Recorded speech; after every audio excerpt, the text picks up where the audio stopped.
Sean here. Thought we'd do some more edge testing on the Spyderco Maxamet. This is a Manix 2, lightweight, but they just dropped the Paramilitary 2 in Maxamet, so I'm sure there's going to be a lot of questions about the steel. Is it ready for EDC use and stuff like that? So we'll kind of do some testing here, huh? I haven't actually done any of this testing here off camera, so it'll be interesting to see how well this knife kind of holds up. Right now we're rocking a 800 grit finish off the Naniwa Diamond Waterstone. And then I finished that on the Spyderco Ultra Fine Stone, and I went ahead and made sure the burr was completely gone and finished the edge here on this leather strop loaded with a 1 micron diamond compound. So you guys can see that's what our edge looks like here. Oh, it's just so beautiful. I'm telling you, that Spyderco Ultra Fine Stone is amazing. Really appreciate Michael Christie telling me to buy that stone. This is our edge right here. It's quiet, you know, it's not super quiet, man. It's actually kind of toothy, if I'm honest. I mean, it seems like Maxamet kind of wants a little bit more of a toothy edge, but it just keeps cutting and cutting and cutting. We'll come back to the paper, but, you know, some people have concerns as far as if this knife is up to the task of being, you know, an EDC knife, if it can be used hard. A lot of people say that this knife is only for paper cutters or for, you know, edge snobs, guys that don't actually go and use their knives. So let's see if it can handle the infamous, look at that, zip tie. Everybody says the zip tie, oh, I broke my tip off with the zip tie and this and that. So we're just going to kind of go straight for it. We're going to cut some zip ties and let's go ahead and see. Look at that. Yeah, we're doing some testing, huh? So we got these zip ties we're going to cut. So let's go ahead and get started, see if I break the Maxamet knife.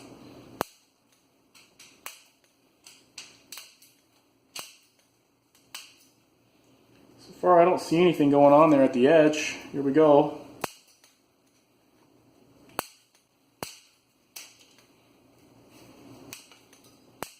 Taking them off.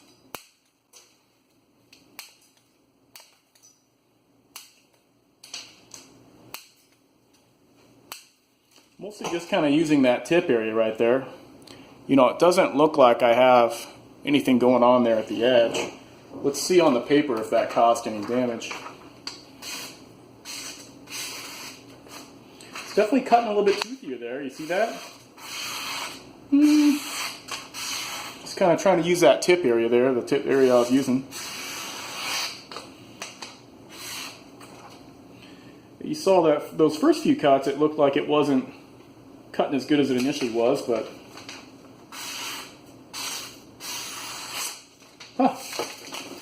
nothing there.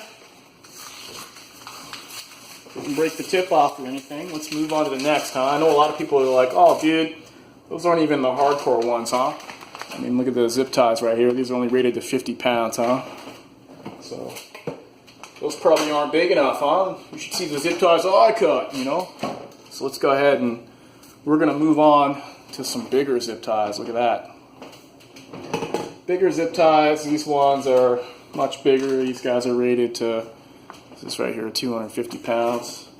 We'll try that out. I'm a little nervous about this one. I think I might break my knife. But I think what I'll do is I'll just come in like this. I'm not sure if I really want to do the twisting, but we'll go for it. You can see, I mean, just, it's cutting really good. I mean, this knife is super sharp.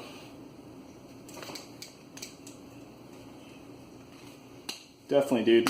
These things are definitely much tougher to cut. So we'll come in here and we'll get this guy now. Just sliding down. Get this guy in there.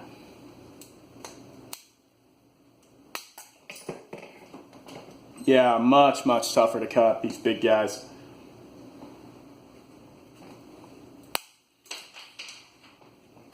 Let's look up close there. Yeah, I don't see any damage. Let's get a fresh sheet of paper. See where we're at now. No, nothing. I didn't break my tip off or anything, huh? Now, you know, it's easy to cut on the PVC pipe, but I think where a lot of people get in trouble is they're cutting zip ties on something metal, you know, so they got to worry about their edge making contact with something metal. That's really where the people get all the chips and stuff, I think. But you know what I do is if I'm cutting something metal like that, I'll just kind of, I'll come in and I'll just cut the back off on the zip tie. If I got a sharp enough knife, I should be able to come in there and basically assassinate the zip tie. Trying to make sure the edge doesn't come in contact with the metal.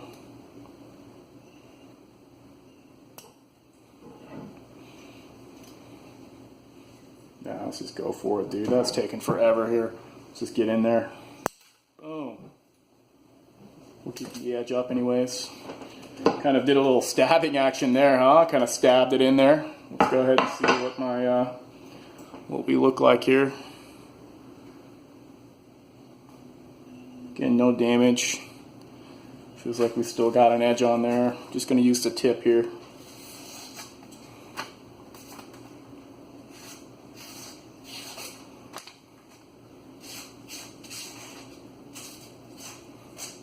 Yeah, I mean, it's not cutting super clean there. We'll start it on a bigger piece of paper.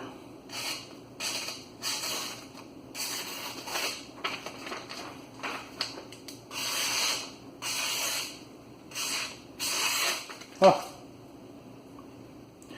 If I look at it in the light, I could see a little bit of reflection here towards the tip where I stabbed it in the wrench, but it doesn't look like a chip. It looks more like a roll. Cool, cool stuff. So yeah, that didn't seem to break it. So yeah, I mean, it looks like Maxamet can handle zip ties. I don't see any damage there from zip ties. We'll definitely have to take this to the next level in another video. But yeah, it looks like you're good to go as far as using your Maxamet knife for zip ties. I did not see any problems whatsoever. Just keep your knife sharp. Maybe that's the reason. Maybe people are doing this stuff with a really dull knife, and when they twist, it's not cutting. It's just flexing on the blade and snapping it off. So, huh. Good stuff. Good stuff. Take it easy, guys.